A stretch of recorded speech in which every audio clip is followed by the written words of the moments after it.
I wasn't hoping that anybody was just gonna up and start resubscribing and that momentum would just shift. If that were my goal, to regain my audience magically by doing that, then I failed terribly. It was awkward, to say the least. Lost so much fucking money and respect in the community that it's kind of hard for him to continue going on this path of having 20 views a video. Like, that's what I have.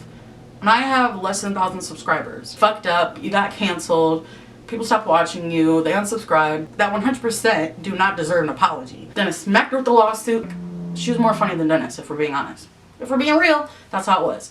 Skid Row Steve, like, you need a Skid Row punch to the fucking forehead, bitch. I'm turning a new leaf.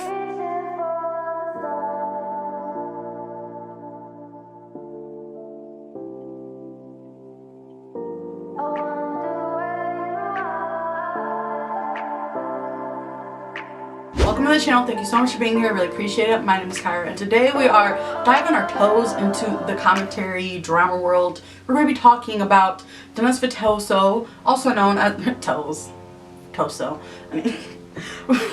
We are going to be talking about Dennis Fitoso, largely known as Def Noodles on the internet, and basically his cancellation.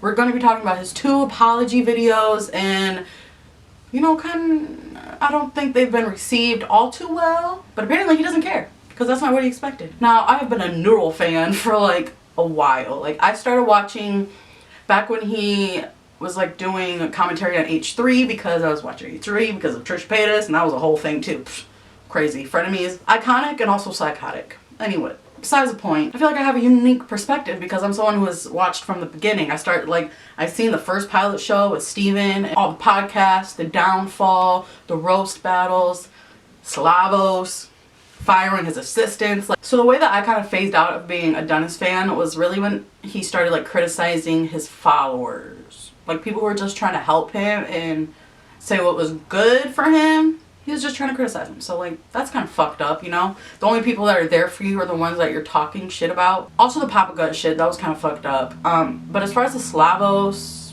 whatever, drama on him, like, coming to the roast battle, like, I think he 100%, and this is a hot take apparently, but I think he 100% deserved to get punched.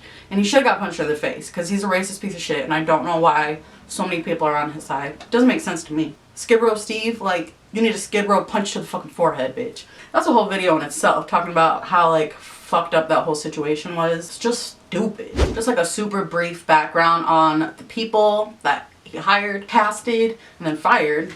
We have Gabe, who was Gabe was actually hired as like an assistant cameraman, setup person. He was also in skits a lot with Tiana. It was awkward, to say the least. There was also Leah. Leah, he ended up firing. Like, I fucked with Leah heavy. Like, she did tarot card readings. Apparently the reason she got fired out of nowhere, and apparently the reason is because he said that she was just weird. He didn't like the readings. He didn't like the future shit. But, like, as much shit as Dennis has done and, like, put bitches through, tarot is what's weird. Tarot is what the problem is. I think not, sir. I think she brought a lot of talent and, like, she was more funny than Dennis, if we're being honest. If we're being real, that's how it was. We also have Tiana, which was his assistant. Burning Man incident was it for her. After that, she could not do that shit no more. She said, I'm out of here, bitches. And now apparently, after Tiana went online on TikTok to like share her story about the fuckery, Dennis smacked her with the lawsuit. So yeah, apparently that's pending, just like Keemstar and Dennis's lawsuits are pending. I'm telling you, it's like a never-ending cycle of like drama. And I'm kind of here for it. Then we have Corey. Corey was part of the roast battles. He was like probably one of the best in the roast battles. Miranda's hilarious too. Her fucking, your pussy and them breathing hard as fuck. Like, she would just scream, laugh. We heard her breathing on stage more than like jokes, but that's beside the point. But Corey got fired. Don't really know why. But after that, Stephen Marcus Relaford kind of quit, or like he just stopped showing up because Dennis stopped paying him.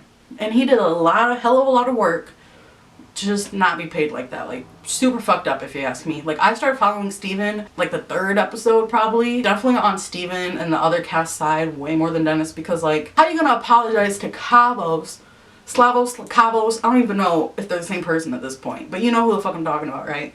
How are you gonna apologize to that racist piece of shit and not the people that you didn't pay? The people that help you set up the comedy show. Steven was literally an assistant and cast member without being paid to be one. Like, apparently he was only paid for 1 week, for 1 day a week, when he was there for like 5 or 6 days a week. And he also facilitated the whole comedy show because we thought it was fucked up beforehand. No. Without Steven, there would have been no one on stage. He was kind of shitting the fuck out of Dennis in a couple of interviews, and I'm here for that as well, because like, it's insane.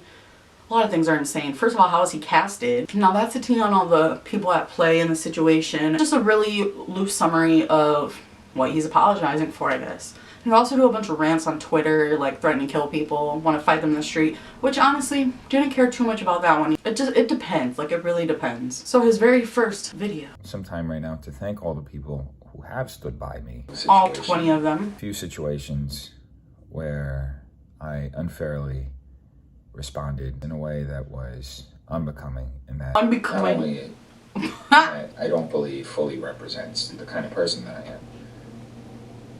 Where I responded to comments in a very sarcastic and negative way, and essentially attacked people who were looking out for my best interest. At the time, I didn't understand that that's what they were trying to do. Understatement. People were genuinely trying to help me out of the situation that I was putting myself into. And instead of listening to them and taking the foot off the gas pedal, I just slammed it and went face first into a wall. I think that I disappointed a lot of people trying to make amends and correct the situation. Reaching out to creators with whom I've had negative interactions with in the past. Some people are branding this as an apology tour, and I don't mind people calling it that. So the way that he's been making amends and correcting the situation is by apologizing to people who probably don't, that 100% do not deserve an apology. Aside from the fans, you're apologizing to everyone who doesn't need one and just saying fuck you to the people that deserve one. For example, Steven, Corey, Tiana, Leah. Gabe got out early, so, you know, he was smarter than the rest of them. Like, he saw it clearly. No. But fuck the people you employed. I believe that I'm not that person. I mean, anybody who's been watching me for the last 2.5 years knows that I'm not that person. I mean, I was just... But the people who are in your corner next to you filming think you are that person. The best thing I could have done is to take a break. He did have quite a few truths in this video about him being an idiot, about him saying he should have put the phone down, he should not have gone live, like after the second roast battle where it went to shit. This kind of makes so much more sense, like... It went to complete fucking shit, yet he went on live with everyone talking about, this is the best night ever, we sold out, we did the shit, we did the damn thing.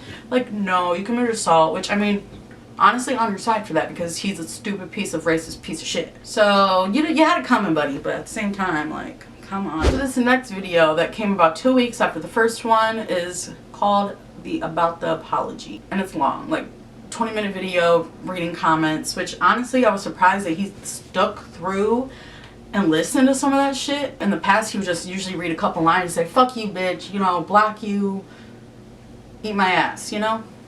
But he's actually like reading the comments and taking in, I don't know if he's taking it in, but he's acting like he's taking it in, so I don't know. So something that was interesting that he noted is that he admits that he would get a pass on him saying crazy stupid shit, so therefore he would keep going because he would say some crazy shit and then still have people on his side, so he's like, you know, I'm okay, no one's gonna cancel me. And he said that's because of his likability on the internet, but you know, we all know that ended about less than 6 months later. Off the rails, just a little bit more than Ethan. He did the NRA thing. I absolutely understand your skepticism and anybody else's skepticism with that video and my other posts. I have been making a more proactive effort to put out more positivity out there. I've been reflecting on the last 1.5 to 2 years, as I've said on these posts, and I am really unhappy with a lot of the things that I've done. Just doing things that I'm not really proud of as far as how far I would take the criticism, how I would frame situations, and I think that I made a lot of mistakes, and at the time I got a pass because I was just being able to maintain my likability. There's another commenter who said that they would like be a fan and be very supportive and talk about how They were just like giving advice about what's probably best for him as a fan. And he would lash out, criticize, block, cuss out, you know, all the above really, to his fans, his supporters, people that will watch you every fucking day. And he's like, no, you're not a real fan. You don't know shit. If you're telling me to get off the internet, then fuck you. You're a hater. It was just a whole lot of. Something I found super interesting and kind of like lie, is that he did not expect people to start subscribing after his apology videos. He just wanted to do that for funsies. He felt like he truly needed to apologize, so he says.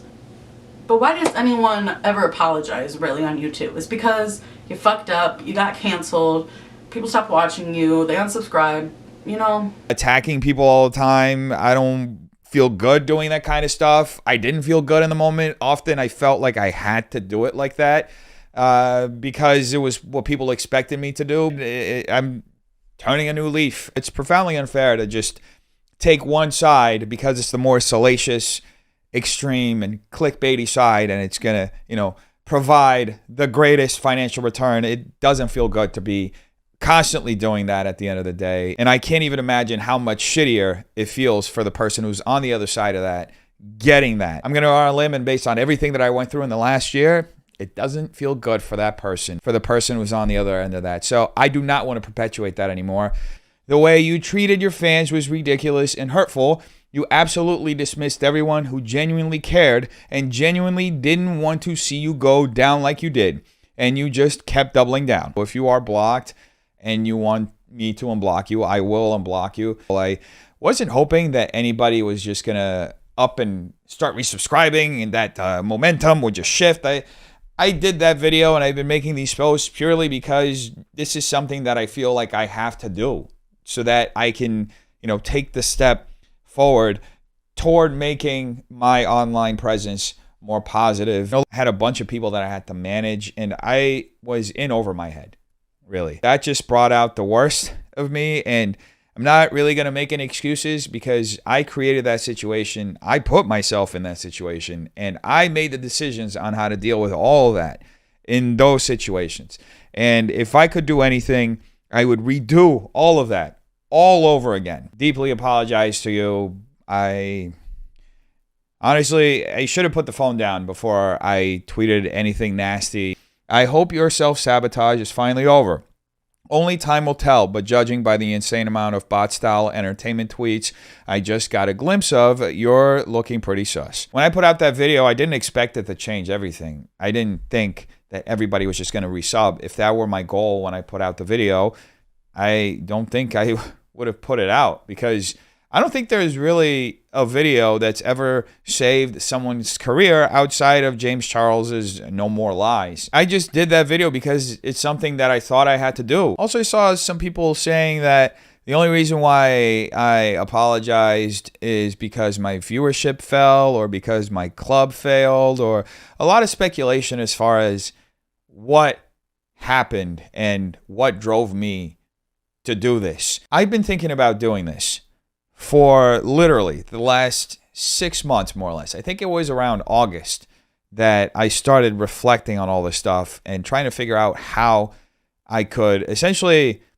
better myself and better my frequency online. If that were my goal, to regain my audience magically by doing that, then I failed terribly. Something I do like low-key agree with him is that apology videos don't work most of the time, unless you're James Charles, but I feel like Tana Mojo has apologized a bunch, and sometimes they've worked. Well, I mean, she's still around, killing it, so I mean, I think they do work, but usually they don't. But I feel like he's just like lost so much fucking money and respect in the community that it's kind of hard for him to continue going on this path of having 20 views a video. Like, that's what I have. And I have less than 1,000 subscribers.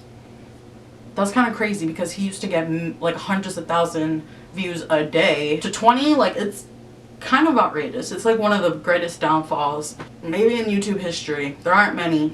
Maybe Creepshow Art. I don't know. One of the only smart things he did say in this video, though, is that he should have put the phone down. He should have listened, put the phone down, and just took a minute. Took a minute to step away.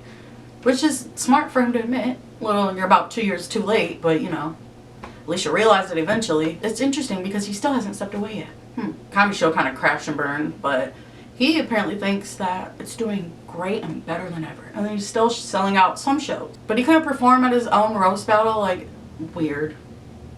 Just weird. Honestly, I feel like I took notes up until like the 10-minute mark, and then I got bored. Because it was just like the same bullshit. Just reading comments and saying, I'm gonna do better, I'm sorry, blah, blah, blah. I don't want your sympathy, but please don't hate me anymore, you know? It was weird. He's basically like begging his fans to come back to him. What do you think about his return? He's been here basically the entire time. His just viewership has gone down. So people think he's been away. But he's been here. He's been here. Yeah, Def Noodles had one of the craziest downfall arcs in like the history of YouTube. And if you were there for all of it, but you were entertained. You were either pissed off, entertained, or laughing. Or all three at certain times. Were you subscribed to him before the drama? Are you subscribed to him now? Probably already know the answer to that, but let me know what you think of Dennis. Do you think he has redeemed himself with these apology videos? Or do you think he's talking out of his ass? Let me know. I'm interested to hear your opinions. If you enjoyed, please don't forget to give it a like, subscribe, let me know what you think down below, and I hope to see you in my next video. More commentary videos are going to be coming soon.